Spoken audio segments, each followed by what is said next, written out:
Здравейте! Едно от най-обичаните традиционни ястия за Великден е дроб сарма. Има няколко варианта, аз съм ги показал, сега ще покажа още една рецепта, като обогатя плънката с гъби. Ето какво трябва да се случи, за да имаме вкусна празнична дроб сарма. Ще направя по най-лесния начин. Дреболиите може да бъдат черен дроб, бял дроб, сърце, далак, бъбреци, така наречения агдешки комплект. Аз по принцип черния дроб го пазя за чорба и на много места го правя така. Трябва да сварим дреболиите. Това е белия дроб, слагам го да се вари, слагам сърцето, слагам и бъбреците. Добре изчистени и измити. Ще ги сложа в студена вода и ще я посоля. 2 дафинови листа. Няколко зърна черен пипер, може и 1-2 зърна бахар. И една чайна лъжичка сол.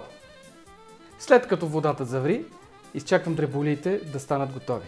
Споменах, че това отнема около 30 минути от момента на завирането на водата. В началото не слагам капак, за да не изкипи и да стане белята. Какви са останалите съставки? Това е така наречената рецепта за столова дроб сарма, което означава, че се пече в тава с заливка от яйца и кисело мляко. И разбира се, подправки. Всяка една съставка е много важна за вкусната дроб сарма. Оризът безспорно е сърцевината на това ястие. Сега ще ви покажа един от най-подходящите сортове балдо, с който да направим дроб сарма. Балдо от Арте.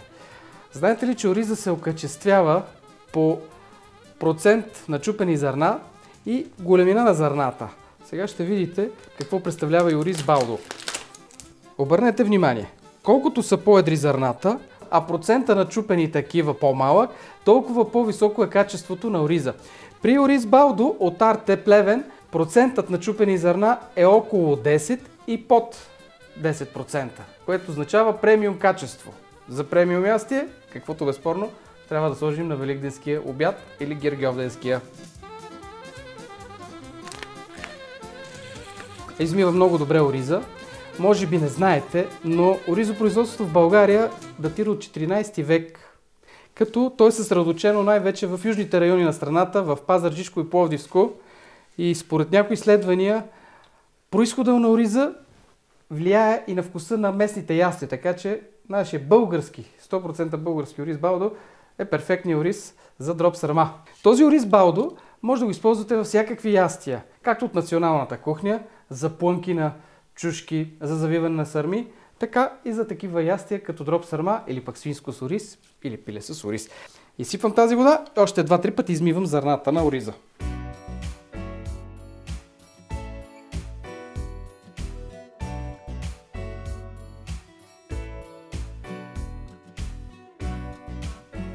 Сварените дреболи изваждам, чакам да изстинат, за да мога да ги нарежа на много малки парченца.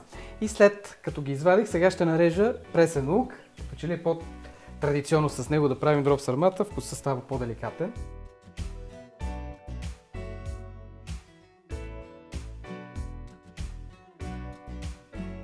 Наливам няколко лъжици олио.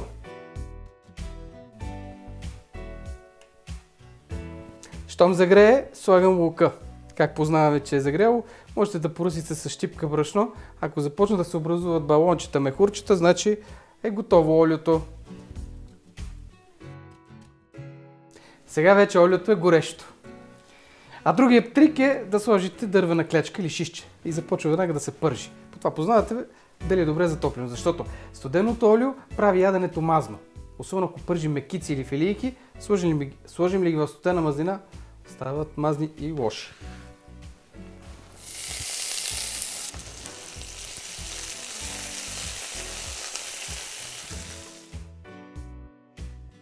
Слагам и ориза, не случайно го отседих добре, за да не пръска мазнината. И след не повече от половин до 1 минута бъркане и пържене, трябва да сложа малко домати. Доматите са по-нов продукт в традиционната дроб сарма, а в миналото е ясно, че домати по време на Великден няма. Не им е сезона.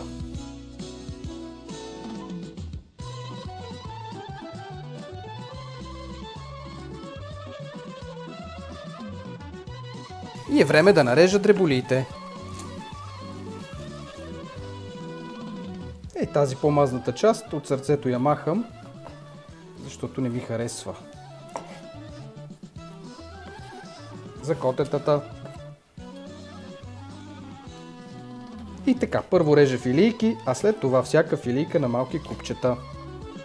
Това е дроб сърмата. Ситни купченца от дреболии, както и ориз и ароматни подправки.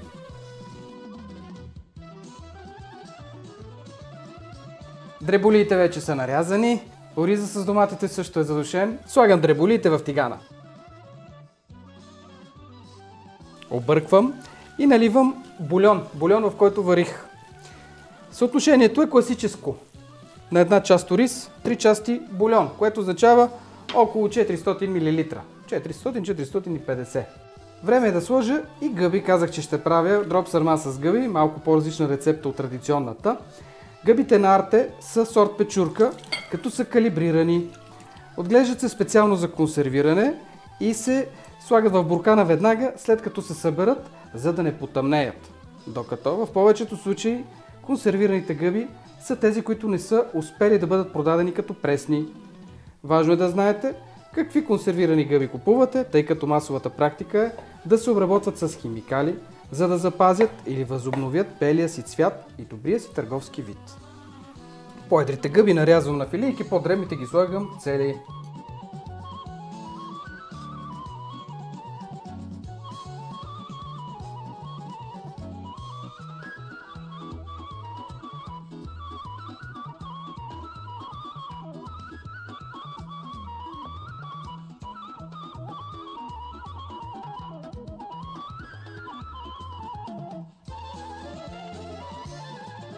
Слагам сега подправки. Джоджен е основната и най-популярна ароматна съставка. В сушено състояние до 1 чайна лъжичка. И смлян черен пипер. В добруджанския край ще сложат девесил или лющян, разбърквам още веднъж, и пека на умерено загрята фурна. 180 градуса е температурата и чакам ориза да набъбне и да поеме течността.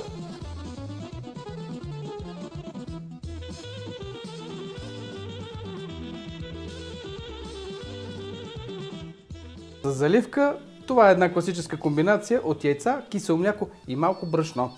2 яйца за една обикновена тавичка и около чаша кисело мляко. 200 грама. Натурално българско кисело мляко.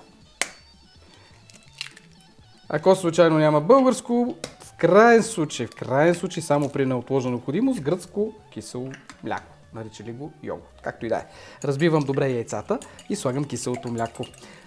Малко сол. И може по желание да добавите струйка лимонов сок, ако обичате по-киселите ястия.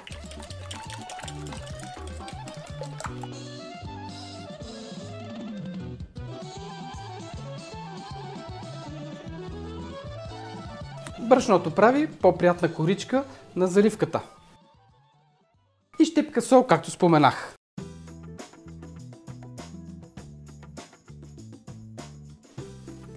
Уха е чудесно, така както подобава на едно такова по-специално ястие, въпреки че през последните години то си стана обичано и се готви целогодишно и в ресторантите, и в, да го наречем, работническия стол.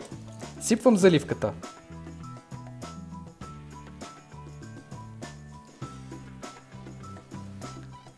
Целта е заливката да уплътни всички продукти и да стане възможно нарязването на порции, а не да имаме дебела 3-4 см заливка, малко ориз, дреболии.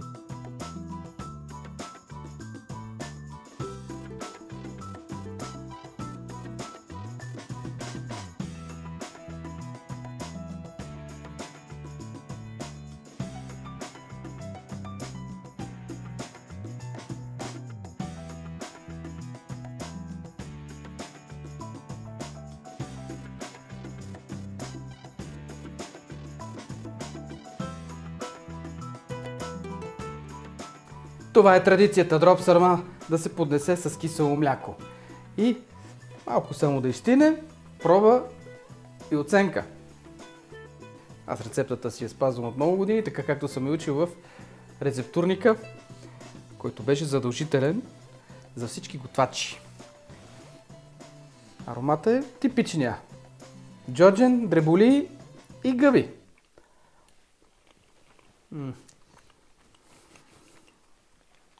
Оризът е вълшебен. Може би обърнахте внимание, че не посолих допълнително, защото бульонът, с който залях ориза, беше вече посолен. И малко мляко, за да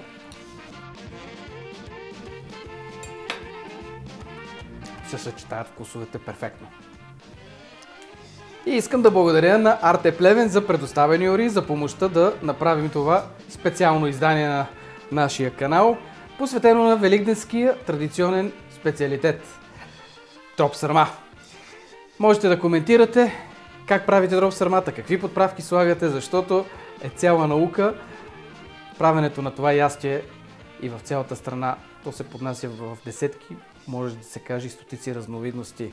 Било като плънка от агнето или отделно, или завита в було, слагат булгур, по много начини може да се направи. Това е един от универсалните и почти най-популярния.